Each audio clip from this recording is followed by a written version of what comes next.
Hello दोस्तों। तो स्वागत है आपका हमारे YouTube चैनल में, और जिस चैनल का नाम है ज्योतिष प्रभांश। तो ये जो चैनल है हमारे डॉक्टर बसंत राय रस्तोगी जी का चैनल है, जो कि एक बहुत महान ज्योतिषाचार्य हैं और एक पढ़ाने के अध्यापक, बहुत बड़े प्रिंसिपल रह चुके हैं, जिन्होंने पहले अपनी ड्यूटी के साथ में ज्योतिषाचार्य का बहुत अच्छा ज्ञान पा रखा है। तो पढ़ाने के साथ साथ उन्होंने बहुत सारी चीज़ें ये भी की हैं कि समाज के विकास में और इन संबंधों में हमारे लिए बहुत सारी चीज़ों की जानकारियाँ दी हैं। राशिफलों का उन्हें बहुत अच्छा ज्ञान है और बहुत अच्छे से लोगों को बताते हैं। कई बरेली में रहने वाले कई नेतागण होते हैं और बाहर जो रहते हैं, उसके अलावा उत्तराखंड में, हमारे दिल्ली में और मोदी जी हैं, और बाकी नेताओं के बारे में भी बहुत सारी भविष्यवाणियाँ इन्होंने की हैं, जो कि सभी की सभी सत्य भी हैं। तो चलिए दोस्तों, चलते हैं हम लोग डॉक्टर बसंत राय रस्तोगी जी के पास और उनसे भविष्य के बारे में कुछ जानकारियाँ भी लेते हैं और आपको उनसे मिलाते हैं। तो हमारे सामने आज बैठे हुए हैं डॉक्टर बसंत राय रस्तोगी जी। नमस्कार डॉक्टर साहब। नमस्कार भाई रोहित कुमार जी। हमारे इंटरव्यू लेने वाले आज हैं रोहित कुमार जी, और रोहित कुमार जी यहाँ के बड़े प्रतिष्ठित और योग्य व्यक्ति हैं, और वे सामान्यतः अपने चैनल पर दूसरे लोगों का इंटरव्यू लिया करते हैं। लेकिन ये उनकी विशेषता है कि वो कुछ विशेष व्यक्तियों का ही साक्षात्कार लेते हैं, क्योंकि वो स्वयं में खुद एक अच्छे योग्य विद्वान व्यक्ति भी हैं। और मैं उनके चैनल में आकर के उनके साथ बैठ कर के उन्हें मैं धन्यवाद देता हूं, और उनसे मैं आग्रह करता हूं कि आप आज जो उनका प्लान है और जिस संबंध में वो जानकारी चाहते हैं वो स्टार्ट करें, और मैं उनका भलीभांति उत्तर देने का प्रयास करूंगा।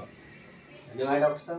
तो डॉक्टर बसंत राय रस्तोगी जो हैं, उनके बारे में आपके लिए बता दूं दोस्तों, उन्होंने एमए हिंदी और संस्कृत, साथ में पीएचडी डीलिट ज्योतिषाचार्य हैं। और आपका चैनल जो है, उनका चैनल का नाम है ज्योतिष प्रभांश चैनल। तो दोस्तों, मैं सबसे पहले ये आपसे कहना चाहूँगा कि जो भी डॉक्टर साहब अपनी ज्योतिषाचार्य में रिपोर्ट या जो भी आपको अपडेट देते हैं, सबसे पहले उनके चैनल को लाइक करें और सब्सक्राइब करें, क्योंकि आपका ही लाइक और आपका सब्सक्राइब आपके लिए ज्ञान भी देगा, सम्मान भी मिलेगा, क्योंकि आप जो भी चीज़ें इन पे देखते हैं चैनल पर आके, तो आपको सत्य जो चीज़ें होती हैं हमारी राशियों की, वो आपको सही से समझ में आ सके। तो आगे चलते हैं दोस्तों हम लोग, और आगे के द्वारा में आपको बताते हैं कि आप द्वारा की गई भविष्यवाणियाँ सामान्यतः सत्य होती हैं, इसीलिए हम इस चैनल पे ये वीडियो डाल रहे हैं। आज हम कन्या राशि पर इनसे विचार विमर्श करेंगे दोस्तों, और विमर्श के साथ में यहाँ एक व्यक्ति भी मौजूद है जिनकी जन्मपत्री दी गई है, जिसके संबंधों में जानकारी लेंगे।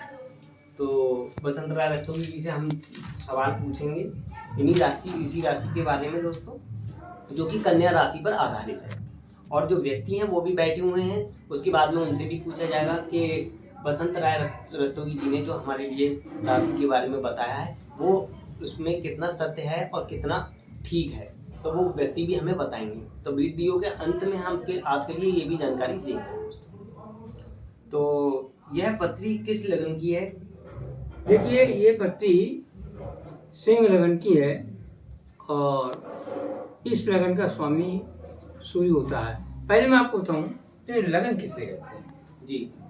जब किसी बच्चे का जन्म होता है जी।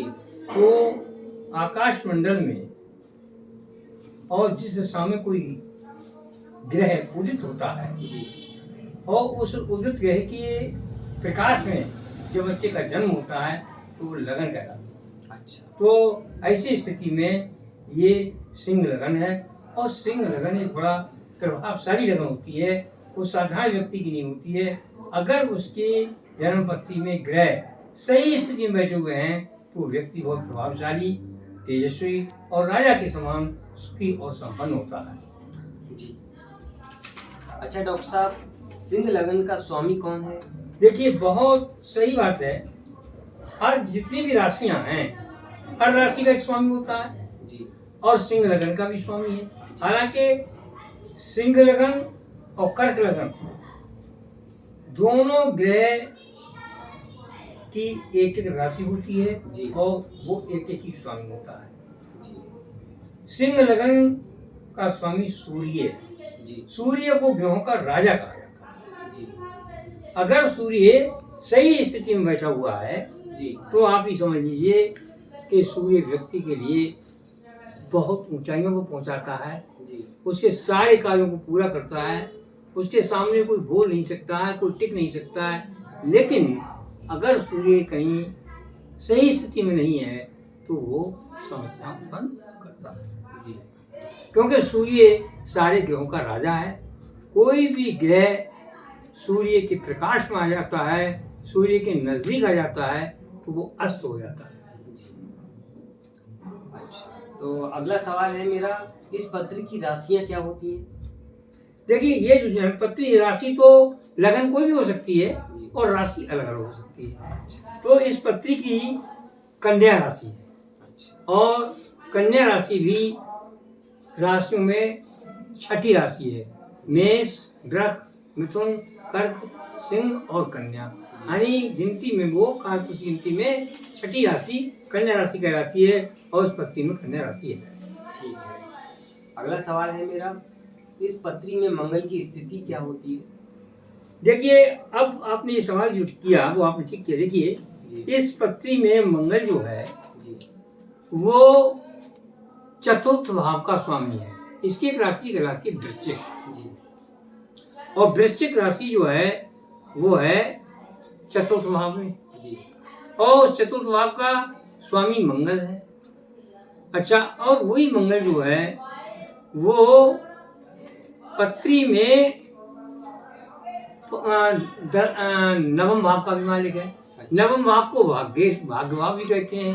कहने का मतलब ये है कि यहाँ पर मंगल जो है चतुर्थेश जी अर्थात केंद्र जी और नवमेश अर्थात त्रिकोण जी। दोनों ग्रहों का स्वामी होकर के लाभ भाव में बैठा है। अच्छा तो ज्योतिष का एक नियम ये है, केंद्र त्रिकोण अर्थपयो क्रियकत्व राजयोगा।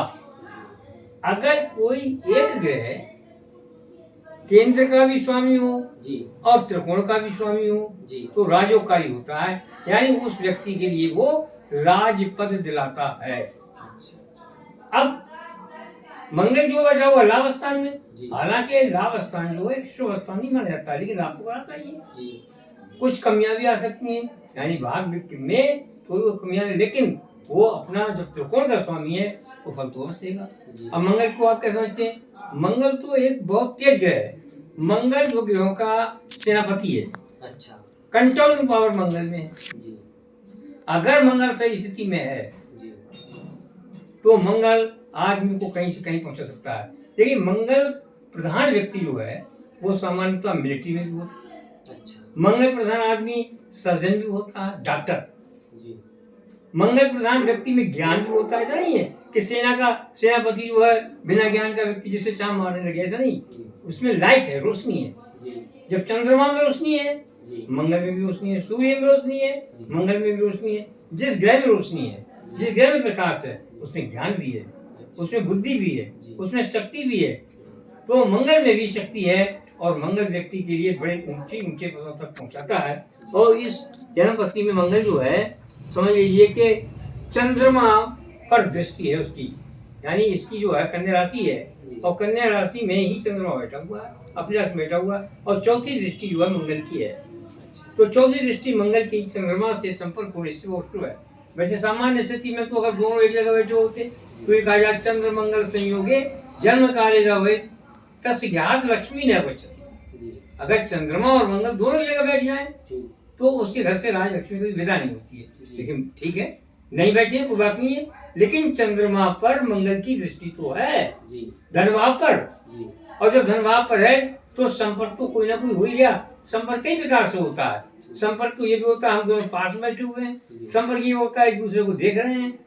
तो यहाँ पर चंद्रमा को मंगल देख रहा है, ये भी एक संपर्क है। और ऐसी स्थिति में लाभ स्थान में बैठ कर देख रहा है और राजयोगकारी है। जी। तो ऐसी स्थिति में इस व्यक्ति को जिसकी ये जन्मपत्री है उसके लिए मंगल के माध्यम से जी चाहे वो डॉक्टर बने, चाहे वो सेना का अधिकारी बने, और चाहे वो कंप्यूटर जगत में जाए, चाहे वो एडमिनिस्ट्रेटिव अधिकारी बने, बहरहाल किसी ना किसी रूप में मंगल इनके लिए लाभ कराएगा। द्वितीय स्थान धन का भी कहलाता है, विद्या, वाणी और कुटुंब का कहलाता है। विद्या, वाणी, कुटुंब का यानी कहने का मतलब है कि इनकी बुद्धि चंद्रमा जो है शीतल ग्रह है, तो अपनी शीतलता से इनकी वाणी को विनम्र रखेगा, लेकिन तेजस्विता मंगल प्रदान करेगा, क्योंकि दूसरे ग्रह के पड़ने का भी बड़ा प्रभाव होता है। तो पहली स्थिति में जो मंगल जो है चौथे स्थान देख रहा है, और दूसरी स्थिति में मंगल जो देख रहा है वो देख रहा है पंचम स्थान को। ये विद्या, बुद्धि और संतान का स्थान है। विद्या, बुद्धि, संतान का जो है यहाँ पर इसका स्वामी है बृहस्पति, गुरु। गुरु की और मंगल की मित्रता है। अच्छा, ये दोनों बहुत मित्र आपस में। अच्छा, अब गुरु जो है वो मंगल के साथ में बैठे हुए हैं, सौभाग्य। गुरु जो मंगल के साथ बैठे हुए हैं, तो तुम्हारे पास में शक्ति भी है और तुम्हारे पास में ज्ञान भी है, तो तुम्हारे काम कौन टिक सकता है? तो ये समझिए कि मंगल और बृहस्पति दोनों ही बुद्धि स्थान को देख रहे हैं, कुटुंब परिवार को देख रहे हैं, संतान देख रहे हैं। तो मेरी दृष्टि में इनके जो हैं 2 पुत्रों का होना आवश्यक है, क्योंकि मंगल भी पुरुष ग्रह है और बृहस्पति पुरुष ग्रह है, लेकिन साथ में शनि भी बैठा हुआ है और राशि है बुद्ध की, और बुद्ध का स्वामी शनि होता है। तो कहने का मतलब है कि ये शिक्षा बहुत प्राप्त करेंगे, आशा से अधिक शिक्षा प्राप्त करेंगे। संतान इनके 2 पुत्र तो होंगे ही, और 1 पुत्री की संभावना है। तो इस प्रकार से मंगल जो है इनके लिए इस पृथ्वी में बहुत लाभकारी है, शुभ है, कल्याणकारी है। और मुझे आशा है, ये आपके पड़ोस में ही रहते हैं कहीं, आप देख लेना कि जो मैं भविष्यवाणी कर रहा हूँ वो कितनी आगे जाकर के सही होगी। गुरु का जीवन में क्या रोल रहेगा? देखिए, अगर किसी व्यक्ति में सब कुछ है लेकिन ज्ञान नहीं है तो बेकार है।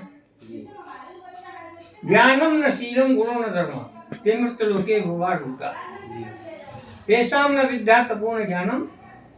जिनमें तप नहीं है, ज्ञान नहीं है, विद्या नहीं है, बुद्धि नहीं है, वो तो ये समझिए इस पृथ्वी पर पशु के समान विचरण कर रहे हैं।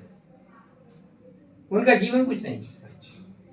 इसीलिए कहा गया गुरु ब्रह्मा गुरु विष्णु गुरुदेव महेश्वरा, यानी सब कुछ गुरु है, सब कुछ गुरु। कबीरदास ने ध्यान से कह दिया कि भले हरि गुरु आपने गोविंद जी बताया, यानी उन्होंने मेरा संपर्क तो गुरु जी ने करवाया। तो कहने का मतलब है कबीरदास ने तो गुरु को माना।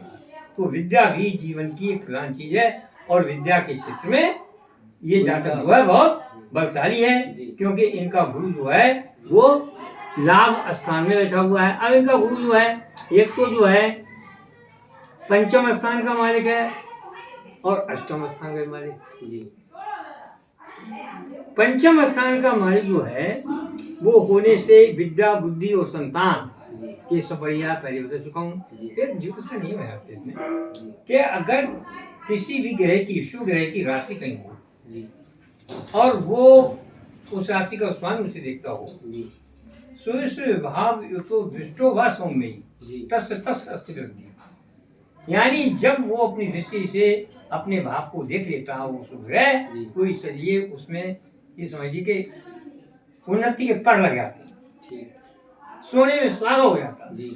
एक तो गुरु वैसे ही ठीक है, और फिर वो देख रहे अपनी राशि को, तो कहने का मतलब इनकी कितनी विद्या प्राप्त करेंगे और कितने गुणवान इनके पुत्र होंगे, इनका तो वर्णन करना संभव ही नहीं है, समझे? अच्छा, अब दूसरी राशि इनकी अष्टम भाव में, अष्टम भाव अशुभ माना जाता है, अंडरस्टैंड। लेकिन एक बात सुनिए, ये अशुभ आयु, ये स्थान आयु का है, और आयु के स्थान का मार्ग स्थान बैठ गया तो अशुभ का रहेगा। अच्छा, वो तो लाभ पहुंचाएगा आयु के मामले में, इनकी आयु को लंबी करेगा। दूसरी बात ये डेप्थ, अष्टम भाव डेप्थ का है, गहराई का है। ये जो है ऐसा भी ज्ञान प्राप्त कर सकते हैं जो कि खानों से संबंधित हो, तेल से संबंधित हो, मिट्टी से संबंधित हो, और जो खनिज पदार्थों से संबंधित हो, समुद्र की गहराई संबंधित हो, सामुद्रिक प्राणियों से संबंधित हो, तो ये जो है कुछ डीप नॉलेज भी, शोध कार्य भी इस संबंध में कर सकते हैं। अच्छा, नवम दृष्टि जो है इनके बृहस्पति की जो है वो 7वें भाव पर, देखिए सप्तम भाव में कुंभ राशि है जी। और कुंभ राशि का स्वामी जो इनके साथ बैठा हुआ है, जी तो प्रभाव तो उसका है ही। जी जब प्रभाव है तो उसके विषय में बृहस्पति सफल ही रहेगा। हालांकि बृहस्पति के और शनि के तटस्थ संबंध हैं, जी ना अच्छे हैं ना बुरे हैं। जी। तो यानी कहने का मतलब ये है कि सप्तम भाव को भी, यानी इनकी पत्नी भी जो है वो सही होगी, अच्छा सब होगी, जी विचार मिलेंगे, जी। इनका पारिवारिक जीवन जो है वो सुखमय रहेगा, संपन्न रहेगा जी। और ये जो है समाज में प्रतिष्ठा की दृष्टि से देखे जाएंगे। जी। अच्छा, मेरा अगला सवाल रहेगा गुरुजी, इनकी शनि की विशेषता भूमिका क्या रहेगी? हाँ देखिए, अब ग्रह जो है, सब ग्रह अपना अपना मूल्य रखते हैं, लेकिन एक होता है ग्रह, और ग्रह शनि का नाम आता है तो आदमी को सांप हो जाता है। बोले अरे यार, जी। बोले पंडित जी ने कही सब चीज अच्छी बताई, पंडित जी ने कहा अंत में बोले तुम बरसाड़ी साथी है ये भैया, जी बस अब यही। इसका उपचार करो। अब वो बेचारा जो है उसे सांप सूंघे, बोले साड़ी साथी में होगा ना, और नहीं तो जी बिल्कुल, सभी लोगों के साथ ये होता है। होता नहीं होता जी, है। जी लेकिन एक बात सुनिए आप, कि कोई भी ग्रह हो वो ऐसा नहीं है कि हमेशा हानि पहुंचाता है। जी उसकी स्थिति पर निर्भर है वो कहाँ बैठा हुआ है। जी। वैसे लाभ स्थान में जितने भी ग्रह बैठते हैं जी वो लाभ ही पहुंचाते हैं, और ग्रह लाभ और हानि तब करता है जब उसकी दशा महादशा आती है। जी जब उसकी दशा, भाई तुम जो जिस कुर्सी बैठे हो वही काम करोगे, जी, और बिल्कुल। कुर्सी से तुम उतार दिया गया हम्म। और दूसरा आदमी बैठा दिया, तुम्हें कौन पूछेगा? नहीं पूछेगा कोई। है नहीं? बिल्कुल। तो जब जिस ग्रह की महादशा आएगी तब वो अपना रोल दिखाता है। जी। अब हम देखते हैं इस पत्री में जी। कि शनि किस राशि का मालिक है। जी। देखिए शनि जो है इसमें छठे भाव का मालिक है और जी। सप्तम भाव का मालिक है, जी और दोनों भावों का स्वामी होकर के वो जी 11वें स्थान बैठ गया है। अच्छा। अच्छा, अब एक बात ये है कि गंगा गए गंगादास, अब जमुना गए जमुनादास। जमुना दास। देखिए शनि जो है वो दो ग्रहों के प्रभाव में है इस समय, अच्छा। मंगल के और शनि। सूर्य के, जी बृहस्पति के। बृहस्पति। तो मंगल और शनि जब साथ साथ होते हैं जी तो शनि की विशेषता यह है कि वो अपनी शक्तियां मंगल को दे देता है। अच्छा। अच्छा, बृहस्पति एक शुभ ग्रह है, जी बृहस्पति जिस ग्रह के साथ बैठता है उसको शुभ कर देता है, अच्छा। यानी उसमें शुभता है। जी अब शनि छठे घर का मालिक है, छठे घर को भी ये कहा जाए ऋण रोग शत्रु का घर है, जी ऐसा नहीं है। छठे घर जो है वो एक प्रतियोगिता का घर है, अच्छा। और शनि में एक विशेषता है वो मेहनत करवाता है आदमी से। जी परिश्रम। वो हाँ, वो निठल्ला नहीं बैठने देता, जी वो चाहता है तुम ईमानदारी से अपना काम करो। जी कर्मण्येव अधिकारस्ते, जी गीता का जो लक्ष्य है, कृष्ण भगवान ने जो उपदेश दिया है वो यही है। जो शनि के विषय में लगे रहो भैया काम में। अब तुम मान लीजिए किसी नौकर बुलाते हो, जी मजदूर बुलाते हो, जी। और वो काम नहीं कर रहे तो क्या करोगे? तो तुम्हारा उससे लड़ाई झगड़ा होगा नहीं होगा? हाँ बिल्कुल होगा। होगा नहीं होगा? सही बात। तो ऐसे ही शनि ये चाहता है कि अगर तुम्हें जिस काम में लगाया है, जी। मान लीजिए तुम्हें लगाया भाई तुम पढ़ाई करो, तो किताब लगाया पढ़ते रहो, चीटिंग मत करो, जी धोखा मत दो, जी सही सही बोलो, जी ईमानदारी से रहो। ये जो है शनि के लक्षण हैं, अच्छा। और जो इन लक्षणों से चलेगा शनि उसके लिए कभी नुकसान नहीं पहुंचाएगा। जी शनि चाहता है कि गरीब आदमी की मदद करो, जी बड़ों की इज्जत करो, जी। ये शनि का रोल है। जी तो शनि जो है इनके लिए प्रतियोगिता में सफलता दिलाने वाला है। जी। अब देखिए शनि जो है वो दूसरा मालिक है, सप्तम स्थान का मालिक। सप्तम स्थान कर्म क्षेत्र में बैठता है, वो काम का मालिक है, अच्छा। साझेदारी का मालिक है, व्यापार का मालिक है, पत्नी का मालिक है। और तो ऐसी स्थिति में अगर ये मेहनत करेंगे जी तो ये बहुत उन्नति कर सकते हैं। जी अब इसकी दृष्टि देखिए, शनि की 3 दृष्टियां होती हैं, 3, 7 और 10। जी तीसरी दृष्टि इनकी जो है स्वास्थ्य भाव पर है। जी इनका रंग श्यामल है। देखिए आप, ये गुरु की बात है, हालांकि सिंह राशि में श्यामल रंग नहीं होना चाहिए, जी लेकिन शनि जो है उसमें श्यामता देते उसका प्रभाव है। प्रभाव है। हाँ, तो पहली बात तो ये हो गई, और थोड़ी बहुत इनके लिए कहने से ये पेट संबंधी शिकायत भी रहती होगी। जी अच्छा, अब इसकी 7वीं दृष्टि जो है वो है आपके विद्या बुद्धि संतान पे। वो तो विद्या बुद्धि संतान तो उनका गुण ठीक रहेगा, क्योंकि जिस राशि में बैठे हैं वो इनका मित्र है, बुध। अच्छा। और बुद्धि की राशि में बैठ करके सकारात्मक ही परिणाम देंगे, जी और गलत परिणाम दे नहीं सकते हैं। अच्छा। विद्या बुद्धि संतान विषय में उसका भी रोल ठीक रहेगा। अब 10वीं दृष्टि जो है इनकी आकर बैठती है अपनी राशि पर, नहीं, अपने जो बृहस्पति की राशि पर, मीन राशि पर जी 7, 8, 9, 10 मीन राशि लगती है।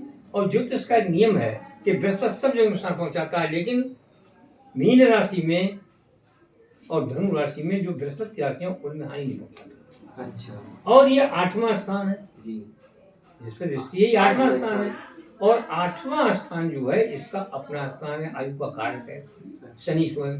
तो इसलिए शनि 8वें स्थान में हानि पहुंचाने को प्रश्न नहीं उठता है। और वैसे ही स्थान बैठा हुआ है, इसलिए आयु की लंबी होगी। अच्छा। अब आगे आप पूछिए। अगला सवाल है मेरा कि लाभेंश कौन सा ग्रह है? लाभेश, देखिए लाभेश उसे कहते हैं जो लाभ भाव में जिसकी जो एक राशि लाभ भाव में।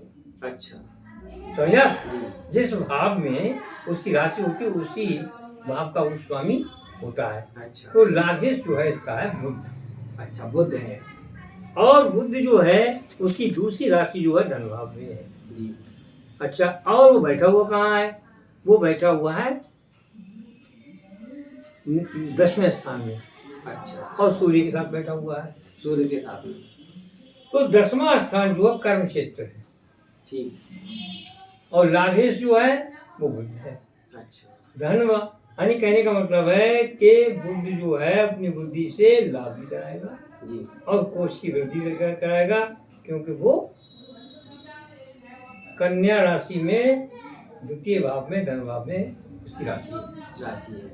समझ गए? जी। अच्छा, अब यहाँ पर सूर्य के साथ जो बुध होता है वो कहलाता है बुध आदित्य योग। बुध आदित्य योग। हाँ, बुध आदित्य माने सूर्य। ठीक। तो ये एक बहुत बड़ा योग होता है। अच्छा इस योग के होने पर व्यक्ति जो है वो बड़ा ही कर्मशील और उत्तरदायित्वपूर्ण और बहुत बड़ा काम में करने वाला, किसी की सुनने वाला नहीं, काम के अलावा कुछ नहीं करने वाला, तो अपने कार्यों में सफलता प्राप्त करता है। और बुध और सूर्य का डायरेक्ट संबंध हो गया अपनी लगन से। जी 10वें स्थान का स्वतः ही लगन से संबंध हो जाता है और वहाँ सूर्य की राशि है। तो कहने का मतलब है इनका जीवन के लिए बहुत सुरक्षित हैं। सूर्य बुध मिलकर के इनके जीवन को बहुत यश प्रदान करेंगे, इनको बहुत उन्नति में ले जाएंगे, क्योंकि तो सूर्य की राशि है जी। तो इसलिए बुध और सूर्य का इनके जीवन में बहुत बड़ा रोल है। इनके पास में धन भी कमाएंगे जी। और धन कमाने के साथ साथ क्या करेंगे?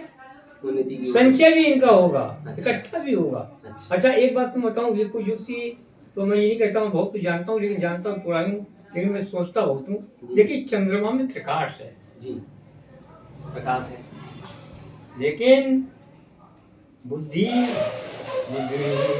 अच्छा प्रकाश होने पर भी चंद्रमा उस समय तक अपूर्ण रहता है जब तक उसके पास में बुद्धि नहीं होती। जैसे जी कि कोई स्त्री सुंदर बहुत है जी।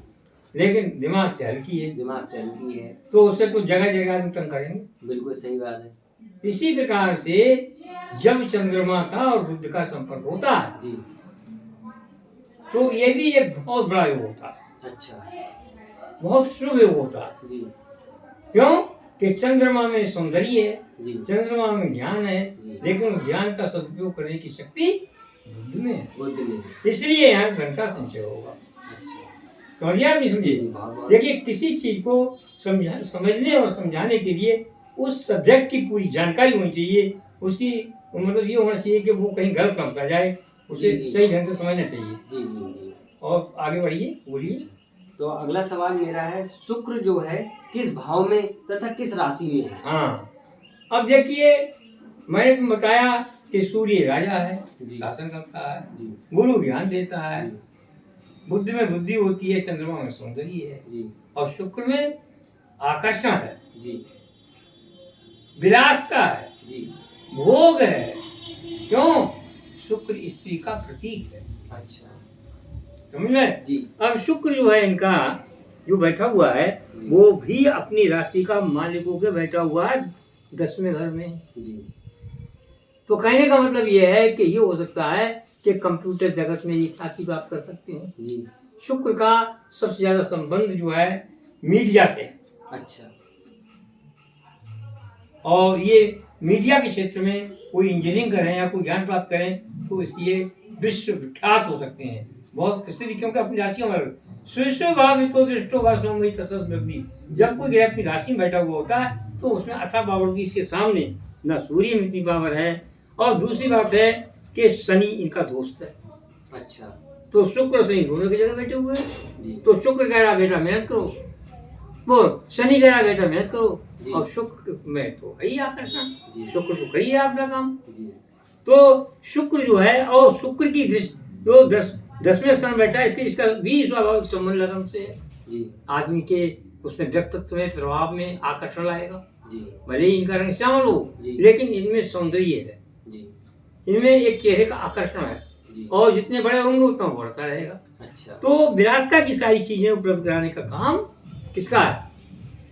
वो काम है शुक्र का। शुक्र का। और शुक्र की 1 2 3 4 चौथी दृष्टि तो लगन पे हो गई, और 7वीं दृष्टि है भाई साहब इनकी चौथे स्थान पर। अच्छा। और चौथे स्थान पर होने से केतु का प्रभाव भी कम हो रहा है। जी। लेकिन प्रभाव केतु कितना कम हो गया? केतु का और शुक्र का संबंध है। इनके लिए जब ये नौकरी करेंगे तो घर को छोड़ना पड़ेगा, और घर से दूर ही रहेंगे ये। अच्छा। अंडरस्टैंड? जी। जी। रहेंगे दूर ही। अच्छा। मातृभूमि को इन्हें छोड़ना पड़ेगा। अच्छा। लेकिन जब उस पर सूर्य की भी दृष्टि है तो लंबा चौड़ा मकान होगा, जी। शुक्र की दृष्टि है तो चमाचम होगा, जी। गाड़ी खड़ी होंगी, अच्छा। नौकर खड़े होंगे, जी। शनि की कृपा है ईमानदारी भी से रहेंगे, जी। और बुद्धि का मामला है तो ये इनके पास बुद्धि होगी। 4 ग्रह कर्म क्षेत्र में बैठे हुए हैं काम कराने के लिए, सही काम कराने के लिए, तो फिर का मुकाबला कौन कर सकता है? जी। 4 ग्रह जिसके बैठे हुए हों बड़े ग्रह, तो फिर तो कहने क्या है। अच्छा, अब इसके बाद में 7वीं दृष्टि जो है इसकी शुक्र की, वो कहाँ पर मैंने बताई? वो है चौथे स्थान में, मकान पे, घर पे, सुख और साधनों पर। जी। जन्म पत्ती में लोग देखते हैं, गुण मिलाते हैं, लेकिन ये देखते हैं कि जब गुण मिलाते हो, ये देखो चौथे स्थान की स्थिति क्या है। गुण तो तुम्हारे सब मिल गए, और चौथा स्थान चौपट है। जी। तो स्त्री भली मालदार घर की हो, सुंदर हो, सब कुछ हो, लेकिन तुम्हें सुख तो प्राप्त हो ही नहीं सकता है। बिल्कुल। हालांकि केतु बैठा हुआ है, जी। और इसीलिए केतु घर नहीं टिकने देगा है। इसकी विशेषता ये, केतु का मतलब है काट छांट करना। अच्छा। समझे? जी। वो तो अपने काट छांट में रहता है। ठीक। हालांकि धार्मिकता है उसमें, वो भी बृहस्पति के अनुसार चलता है। जी। धार्मिकता भी है, जी। लेकिन फिर भी वो आदमी को बिल्कुल सही बनाता है। जी। अच्छा, अब 4 ग्रह जब इनकी सुरक्षा में एक ग्रह पे बैठे हुए हैं, तो केतु का कोई और इंतजाम ही इन्हें नुकसान पहुंचा सके। जी। एक ही इंतजाम है, इन्हें घर से भगा दिया। अच्छा। अंडरस्टैंड? जी। और बोलो। तो बस सर, मेरे सवाल तो पूरे हो चुके हैं। तो दोस्तों देख सकते हैं आप कि डॉक्टर बसंत राय रस्तोगी जी ने इस राशि के बारे में हमें कितने विस्तार से बताया, और जो बैठे हुए हैं हमारे पास, इनकी राशि के बारे में, इनके ग्रहों के बारे में, इनके आगे के फ्यूचर के बारे में, सारी जानकारियाँ के बारे में, इनकी ग्रह नक्षत्र, किस काल में शनि है, किस काल में शुक्र है, किस तरीके से आपको विवरणता पूर्वक पूरी तरीके से हमें दर्शाया, और उसकी आपको पूरी विवेचना के साथ इसका विवरण किया गया है। तो डॉक्टर साहब ने हमारे लिए एक एक चीज़ के लिए प्रश्न व प्रश्न उसका उत्तर हमें विवरणात्मक रूप में दिया है। तो मैं बहुत बहुत धन्यवाद कहना चाहूँगा आपके लिए कि जो आपने हमें जानकारी इस राशि के ऊपर हमें दी, और अपना बहुमूल्य समय देते हुए टाइम निकाल कर हमें दिया, उसके लिए मैं आपको बहुत बहुत धन्यवाद भी कहूँगा। और साथ में ही इनसे पूछना चाहूँगा कि डॉक्टर बसंत राय रस्तोगी जी ने जो इस राशि के ऊपर हमें बताया है, तो वो जो बताया है वो कितना आपको सही लगा, और किस तरीके से आप इसको समझते हैं? जी, जो चैनल संचालक एवं ज्योतिषाचार्य डॉक्टर बसंत राय रस्तोगी ने अपने विचार विमर्श में मेरी कन्या राशि पर जो व्याख्या की है वह बिल्कुल सत्य हैं, और मैं देख सकता हूँ कि ये जो भी बातें, जो भी विचार इन्होंने विमर्श किए हैं, ये मेरी ज़िंदगी से काफ़ी मेल खाते हैं, 99% तक मेल खाते हैं, और मैं बिल्कुल इनसे प्रभावित हूँ इस बात से, और मैं बहुत प्रभावशाली और आपको कैसा लगा कि डॉक्टर बसंत राय रस्तोगी ने आपके लिए पूरी तरीके से आपकी राशि के बारे में, जो आगे भविष्य में आने वाला है, वो आपके लिए मतलब क्या महसूस होता है कि ये आपको सब ठीक लगा जो भी बताया गया है? जी बिल्कुल संतुष्ट हैं इन चीज़ों से? जी, मैं बिल्कुल संतुष्ट हूँ, क्योंकि इन्होंने जो भी बताया मैं उस चीज़ को अपनी ज़िंदगी से मिला के देख सकता हूँ कि वो बिल्कुल सत्य बैठता है। और गुरु जी ने आपके लिए जो चीज़ें बताई हैं कि शनि की दशा जो होती है, अगर साढ़े साती भी आती है या कोई भी चीज़ है, ग्रहों की जो चालें होती हैं, उनके साथ साथ में अपनी बुद्धि विवेक जो है वो सब आपके लिए मिली है। तो आपको उसका यूज़ कैसे करना है ये भी उन्होंने बताया कि जी। हम अच्छे काम करेंगे तो अच्छे काम का फल हमें हमेशा अच्छा ही मिलता है। जी। तो गलत काम तो गलत ही होते हैं, पर अच्छे कामों का स्पर्श जो करता है उसके लिए हमेशा स्वतंत्रता और आगे बढ़ने की ओर हम बढ़ते हैं। तो मैं तो आपसे कहूँगा कि आप भी गुरु जी का धन्यवाद करें और बाकी के चैनल जो हमारे चैनल में जुड़े हुए हैं, ज़्यादा से ज़्यादा बसंत राय रस्तोगी जी के लिए लाइक करें, सब्सक्राइब करें और इनसे प्रेरणा लें और आगे के बारे में अपने बारे में अगर कोई भी कुछ जानना चाहता है तो कमेंट करें और कमेंट करके अपने बारे में पूछना चाहते हैं तो अपनी राशि के बारे में कोई भी पूछना चाहता है तो उनसे कांटेक्ट करने के लिए कमेंट करें जिसमें आप अपना नंबर देंगे या कोई भी जानकारी देना चाहे तो आप अपना कमेंट में नंबर दें जिससे आप उनसे संपर्क करना चाहते हैं तो यूट्यूब के माध्यम से आप उनसे संपर्क कर सकते हैं। फिर आगे जाके गुरु जी उस पर ध्यान देंगे, समय निकाल कर और आपसे संपर्क कर सकते हैं।